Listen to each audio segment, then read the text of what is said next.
kid with no experience, no credentials, no personal knowledge can sit down at his laptop and in a few hours or less can have a pro-looking, maybe even viral video, AI researched and written script, AI voice, AI avatar. AI B-roll is getting more and more convincing every single week. They'll know nothing about the topic. The video will rank, and it might even start earning him some money. So, how do you stand out as someone who actually knows what you're talking about when the fake version is this cheap, this fast, and it's getting better by the day? Let's get into this starting now. Let me say the kind of obvious part first. AI is absolutely a superpower. It really is. I use it every single day, and I'd be a liar if I sat here and pretended that I didn't. It outlines and ideates faster than I do. It edits faster than I do.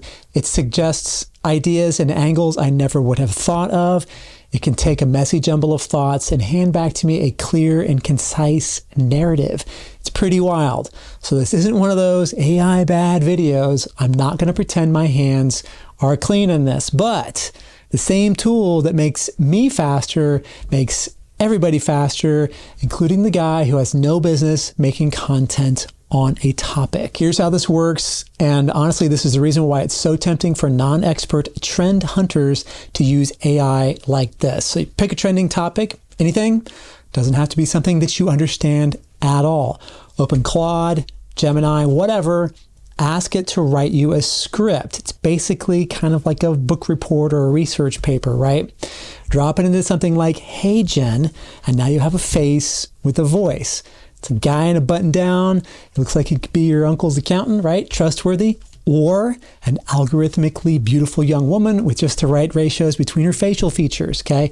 Throw in some AI B-roll, stock footage, whatever, right? It doesn't even you don't have to use that. Boom. Video done, confident, on trend. These days, still a bit sus unless you put in some extra work, which again, it's not rocket science, right? So what makes a lot of AI content not good is sort of the robotic sounding voice and the complete lack of appropriate ambiance added to the voice for the room that they're in, okay? So if you use something like 11 Labs, which is really good at natural sounding voices, and you add in a touch of space appropriate reverb, you're getting a lot closer to something that intuitively sounds realistic. Maybe add in some handheld camera shake and some good editing, and it's good.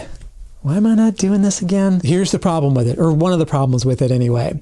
The guy who makes content like this doesn't know enough about the topic to know when the AI gets it wrong. And the AI does still get it wrong. It hallucinates, it makes stuff up that sounds right but isn't, and it's very confident when it does screw up. The viewer can't tell, the creator definitely can't tell, nobody can tell except the actual expert who's sitting at home watching this thing rack up views, yelling at the screen. I keep hearing people say, oh, don't worry, YouTube's going to crack down on this. There'll be rules, there'll be disclosures, there'll be bans. Not buying it. The reason why is because YouTube is a business. Meta is a business. TikTok is a business. Google is a business, right? If millions and millions of people are watching this stuff, it's going to generate ad revenue, and ad revenue doesn't care if the guy on screen is real or not. That's why you have TV commercials that are sometimes cartoons or commercials on cartoons, right? Will there be rules? Of course, probably, but there'll be token rules, disclosure boxes that nobody reads, a button somewhere in the settings, okay? Are they actually going to shut it down when it's making them money?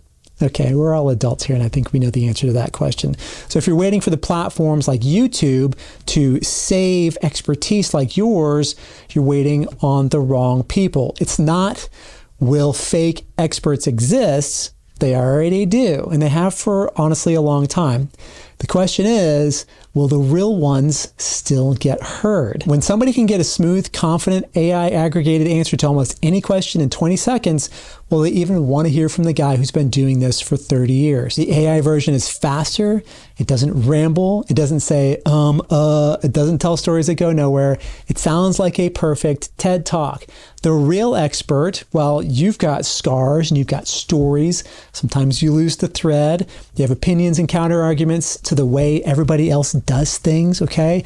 In a world that's optimizing for frictionless, real expertise has friction, pretty much by definition. All right, enough doom. Here's what I think actually works.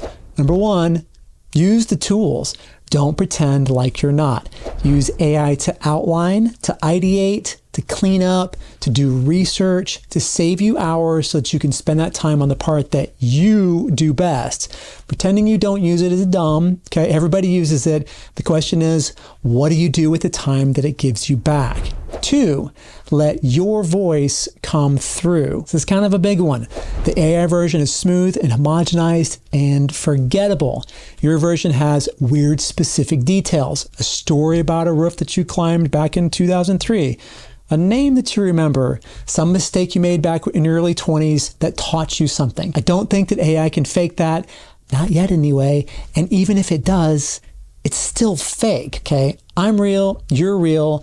I want to learn from real people's experiences. If I want fast info, I just prompt AI for it instead of searching for and watching a bunch of random videos. The thing that makes you sound like you is the stuff AI can't make up because it didn't live it, okay? 3, show up forever.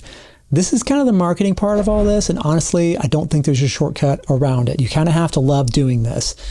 You show up on one chosen platform at the minimum once a week, every single week, with something, okay? A video, a post, an article.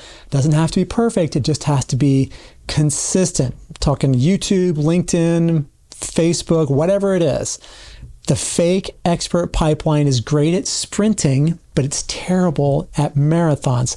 That kid who set up the whole AI funnel last month, because these people are looking for a shortcut, and when doing this doesn't immediately get them viral fame, most of them are going to quit. Shortcutters always do. It actually takes work to build a community that you can monetize. The guy that's still posting in 3 years, that's the guy that people trust, because trust, really honestly, is just consistency over time with some honesty thrown in, okay? 4, you kind of have to meet people where they are if you want to have content that has some legs, okay? This is something I had to learn the hard way.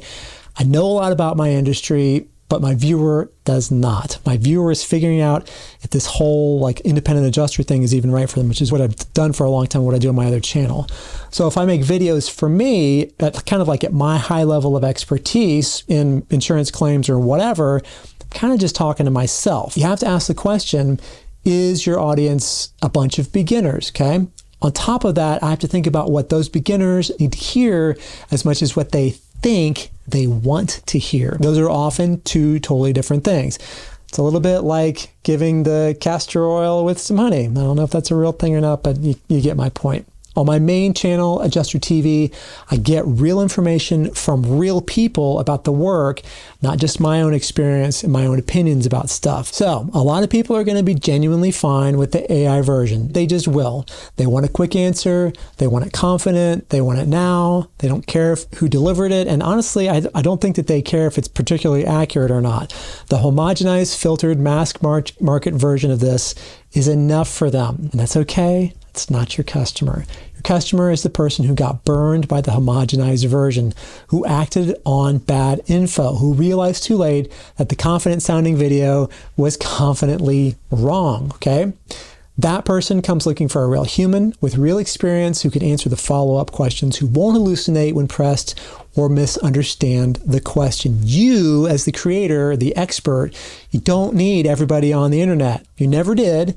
You just need the people who care enough to ask deeper questions and who want to engage with you. So your job isn't to out-volume AI slop. You absolutely cannot do it. Your job is to be findable, consistent, specific, and honest. When the right person goes looking, there you are. And listen, I have no idea how all this AI stuff shakes out. Nobody does, and anybody telling you that they do know is trying to sell you something. What I do know is this: the tools are here.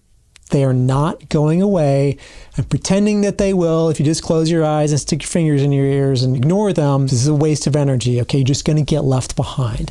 The fake expert pipeline is here. It's not going away either, and the platforms aren't going to save you. They're going to go where the money is. The only thing that you can control is whether you keep showing up with your voice, your scars and stories, your specific, weird, real experience once a week, for years. Not because it's the hack, but because there just isn't one. You become hard to fake by being specifically you for a really long time where people can find you. That's it. That's the whole thing. If you think I'm out of my mind, or if this hit a nerve, leave me a comment. I read the comments and I respond to most of them.